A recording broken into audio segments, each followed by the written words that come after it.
Hi అండి, ఒక non వెజిటరీ taste వచ్చేస్తుంది అనమాట. అది బీరకాయ సోయా గ్రాన్యూల్స్ తో ఒక రెసిపీ అనమాట. సో దానికోసం ఫస్ట్ ఆయిల్ వేసేద్దామండి. ఇప్పుడు ఆయిల్ హీట్ అయింది, వెల్లుల్లిపాయలను వేసేద్దాం. ఉల్లిపాయ పచ్చిమిర్చిని కూడా వేసేద్దాం. అల్లం వెల్లుల్లి పేస్ట్, పసుపు, ఉప్పు, కారం, ధనియా పొడి, జీరా పౌడర్ బాగా కలిపేసుకుందాం. కొంచెం కరివేపాకును కూడా వేసేసుకుందాం. కట్ చేసి పెట్టుకున్న బీరకాయ ముక్కలను వేసేసుకుందామండి.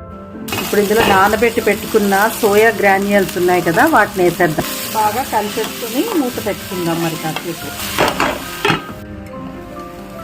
ఇందులో గరం మసాలా, కొద్దిగా కొబ్బరి పొడి వేసేసుకొని బాగా కలిపేసుకుని ఉంటే మన బీరకాయ సోయా చంక్స్ కర్రీ అయితే రెడీ. ఫైనల్ గా కొత్తిమీర వేసేద్దాం. ఇదేనండి మన బీరకాయ సోయా గ్రాన్యూల్స్ కర్రీ అయితే. ఇది రోటీ, పుల్కా, చపాతీ, పరోటా, వైట్ రైస్ తో కూడా బాగుంటది. వేడి వేడిగా చేసుకొని మీరు కూడా తినేసేయండి. బాయ్.